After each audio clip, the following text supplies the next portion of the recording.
L'effet Belém. Il faut se mettre à la coupée quand les gens montent à bord. On voit l'effet Belém. Et à bord de Belém, il y a des endroits où cet effet est encore plus sensible.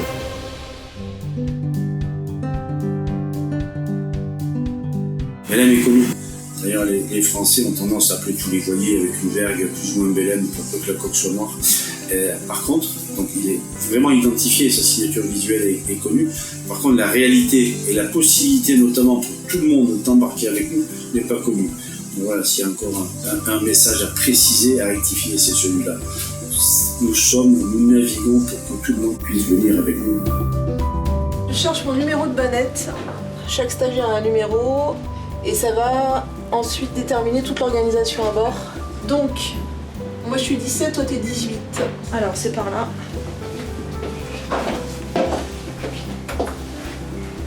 Donc là on est dans la partie batterie, donc c'est là où c'est la partie réservée aux stagiaires.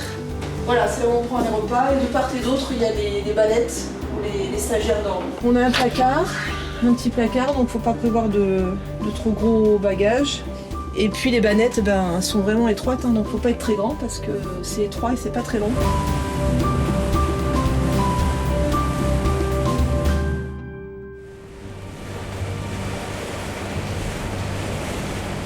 Le navire est classé monument historique.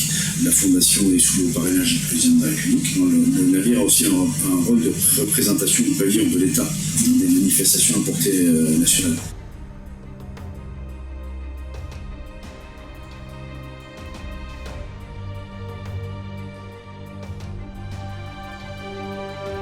Et ici, les deux particularités de ce navire de commerce, c'est la présence, votre présence, des stagiaires, et l'autre particularité, c'est la voile carrée. C'est un privilège de savoir, de pouvoir partager ce que l'on aime. Retenez bien le nom des mâts, parce qu'à toutes les manœuvres, on va vous dire au pied du mât de misaine, au pied du grand mât.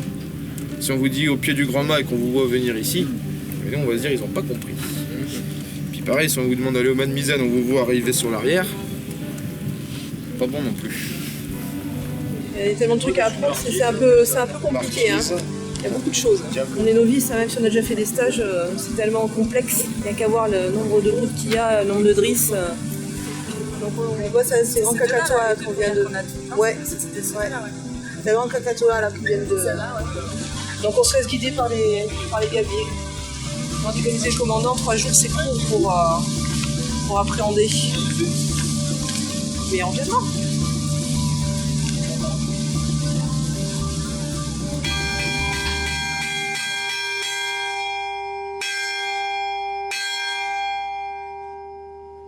C'est mon premier quart de déjeuner.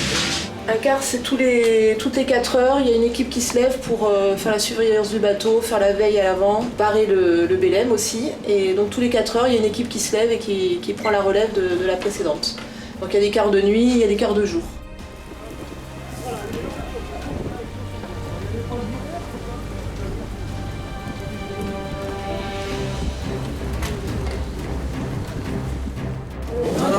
Là, on fait la même chose, mais pour le bas de dizaine.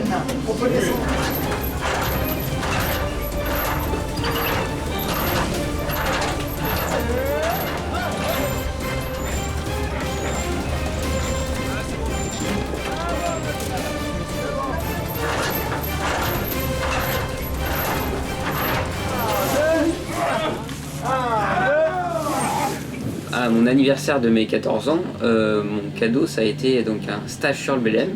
Et donc ça a été ma première expérience maritime vraiment. Ça a un peu confirmé mon souhait de devenir marin.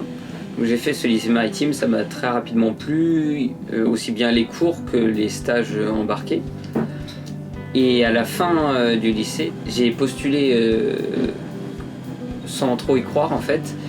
Et bah, ça s'est réalisé en fait, parce que j'ai embarqué en octobre-novembre 2015.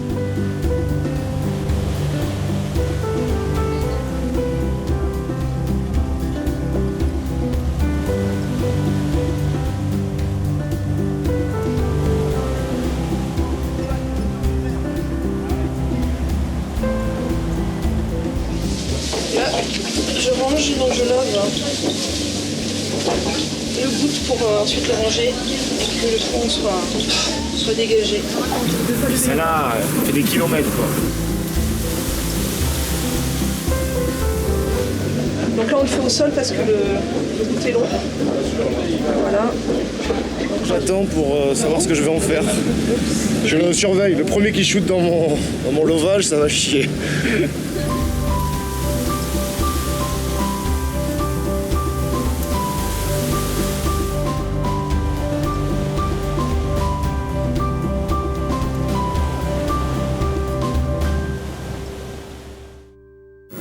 Du matin, on prend la relève de quart.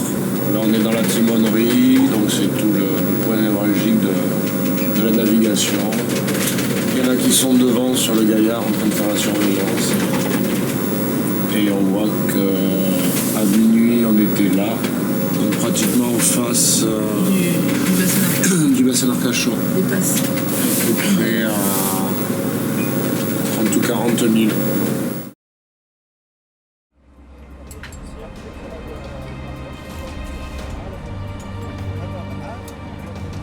Donc pour la montée, vous serez avec un stop chute. Le stop chute, il monte et il ne descend pas. D'accord ? Pour le faire descendre, il faut lever le petit levier et le descendre manuellement à chaque fois. D'accord ? Donc arrivé à la sauteuse, le sort de petit marchepied qui passe entre l'échelle des enfléchures et la vergue, on va venir vous capeler dans le dos. Je préfère le faire avant de manger aussi parce que ça peut donner mal au ventre.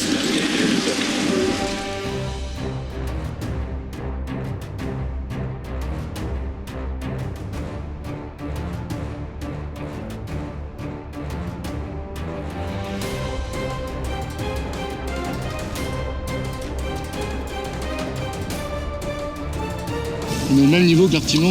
Ouais. Bah en fait, il n'y a pas beaucoup de différence entre les mâts. Le grand mât il fait 34 mètres, l'artimon il doit faire 31.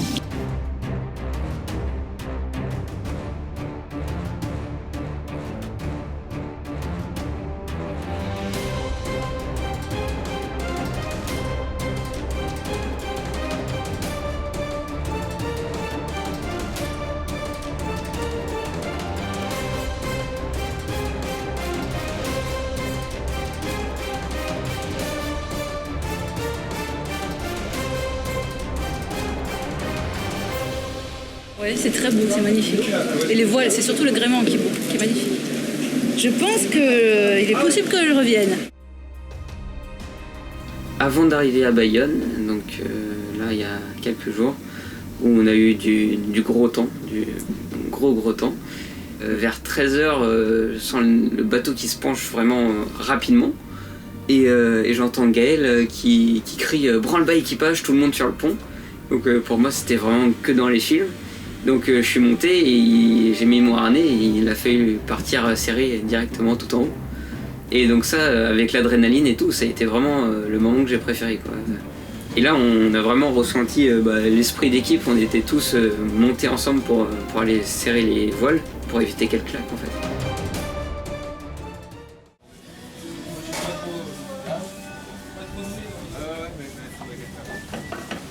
Ben voilà, notre tiers s'occupe des cuivres. Il y a beaucoup de cuivres sur le bateau et comme on arrive à Bordeaux, qu'il va y avoir une escale assez longue, que le bateau va être visité, ben il faut qu'il brille de mille feux. Donc voilà, chacun s'attelle à la tâche.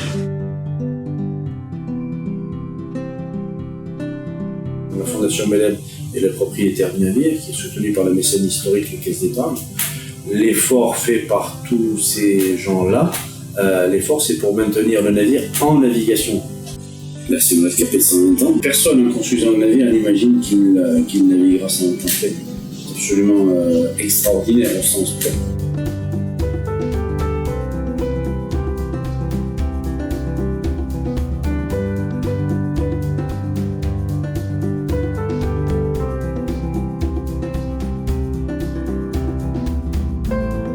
C'est peut-être ce même problème que nous évoquions tout à l'heure qui cristallise des bonnes volontés. Du moment où il y a plus de 2 personnes de bonne volonté sur un objectif atteignable, ça marche.